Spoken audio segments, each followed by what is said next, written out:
Hello everyone, welcome to my channel.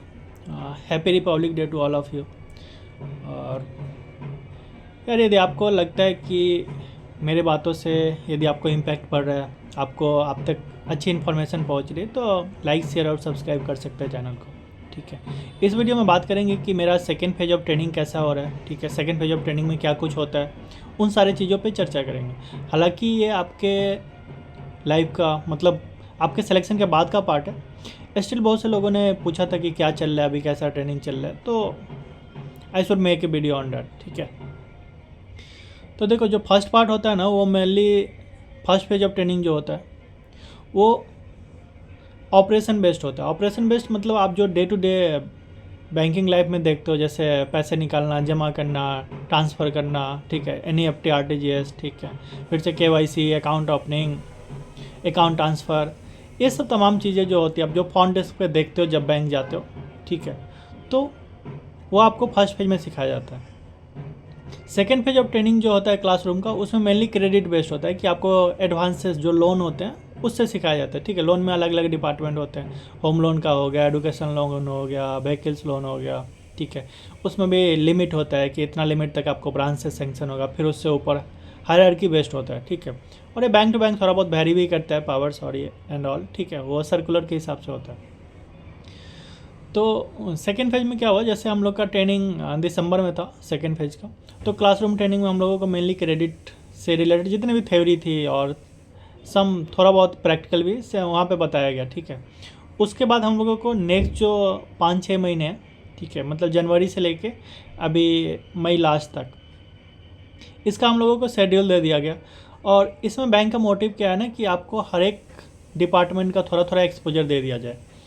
जैसे मैं branch में था फर्स्ट फेज में, तो मैंने बस ऑपरेशन सीखी। ठीक है, इसके अलावा भी बहुत सारे काम होते हैं बैंक में। ठीक है, अलग अलग डिपार्टमेंट्स होते हैं, फॉरेक्स हो गया, ठीक है, फिर से आपका बैक ऑफिस का हो गया, RO हो गया, जेडो हो गया, कंप्लायंस हो गया, ऑडिट हो गया, रिकवरी डिपार्टमेंट हो गया। ठीक है, कॉरपोरेट सेक्टर का बैंक मतलब कॉरपोरेट हो गया। ये सब सारी चीज़ें जो हो, ये आप जब बैंक में इंटर करते हैं तो आपको आगे से नहीं दिखता, मतलब फ्रंट डेस्क पे नहीं दिखता, लेकिन ये सब काम भी होते हैं बैंक में। तो ये बैक ऑफिस में बैक साइड पे होते हैं। ठीक है, तो इसका भी एक्सपोजर आपको मिलेगा। तो बैंक का ये मोटिव है कि आपको 2-2 सप्ताह 3-3 सप्ताह करके आपको अलग अलग जगह पे ट्रेनिंग दिया जाएगा। तो मेरा क्या है कि अभी नेक्स्ट 6 मंथ का उन्होंने प्रोवाइड कर दिया एक सीट। ठीक है, कि आपको इस डेट से इस डेट तक यहाँ पे ब्रांच जाना है, इस डेट से इस डेट पे यहाँ पे जाना है, ऐसे करके उन्होंने दे दिया। ठीक है, जैसे मैं अभी बात करूँ तो मेरा अभी 2 टेन्योर ख़त्म हुए। 2 वीक्स का मेरा स्टार्टिंग में फॉरेक्स ब्रांच था।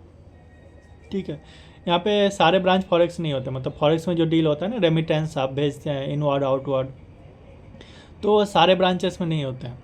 जो बड़ा ब्रांचेस होते हैं स्केल 4 स्केल 5 इस टाइप से, या मतलब एक जोन में एक रीजन में आप मान लीजिए 2-3 ब्रांच 4 ब्रांचेस ऐसे होते हैं, और प्लेस टू प्लेस वेरी करते हैं। तो वहाँ पे क्या होता है कि फॉरेक्स का आपको सिखाया जाता है, मतलब फॉरेक्स का डीलिंग होता है वहाँ पे। तो 2 सप्ताह मेरा था फॉरेक्स डिपार्टमेंट में, ब्रांचेस में।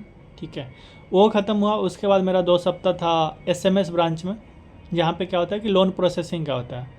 जैसे ब्रांच का कुछ लिमिट होता है। ठीक है, ब्रांच से ऊपर एक हायरार्की होता है SMS से एक ऊपर होता है RAPC। ये हम लोग का मतलब बैंक का हायरार्की है। ठीक है, अदर बैंक में हो सकता है कि कम भी हो, ज़्यादा भी हो, डिपेंड करता है। तो मेरा 2 सप्ताह वहाँ पे था SMS ब्रांच में। फिर अभी कल से यानी मंडे से मेरा जेडो में है, रिकवरी डिपार्टमेंट में।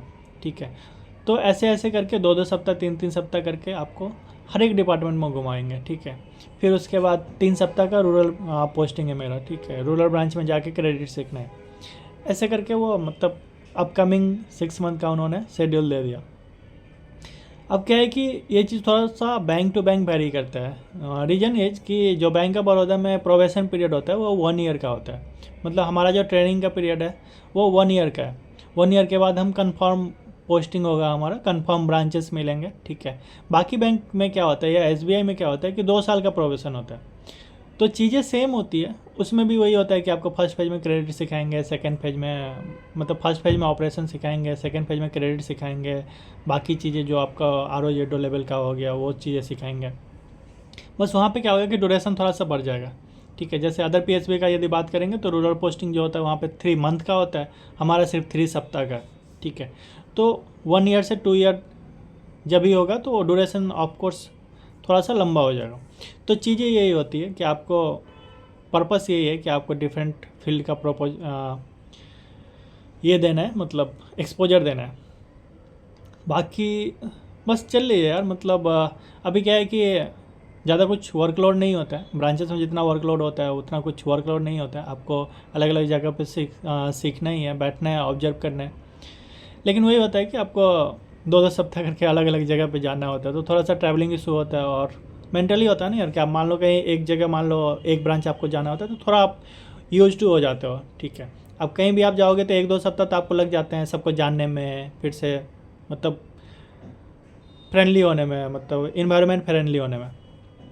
अब तुरंत से जाके तो तुरंत इन्वायरमेंट फ्रेंडली नहीं हो जाओगे ना, तो ये चीज़ है। तो 2 सप्ताह तो ऐसे ही निकल जाते हैं यार, कि मतलब सबको जानने पहचानने में उसमें ही लग जाता है। तब तक आपका ट्रेनिंग ख़त्म हो गया होता है, नेक्स्ट वीक आप कहीं और जा रहे होते हैं। ये थोड़ा सा इशू होता है। बाकी चिल्ल है, वो ROZO पूरा चिल्ल है, मतलब अच्छा है, अच्छे लोग हैं वहाँ पे, अच्छे आप सीख सकते हैं, ठीक है। और देखो शॉर्ट टर्म में सब कुछ तो आप नहीं सीख सकते हो, ठीक है।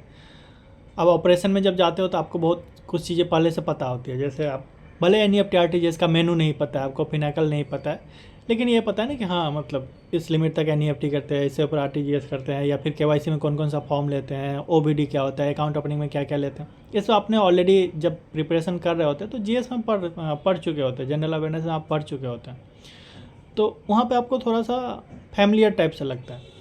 लेकिन अभी का क्या है ना कि आप ये सब चीज़ें आप नहीं पढ़े होते हैं, तो थोड़ा सा नया नया चीज़ें होता है। तो बस यही है कि हाँ एक एक्सपोजर हो जाएगा, ठीक है।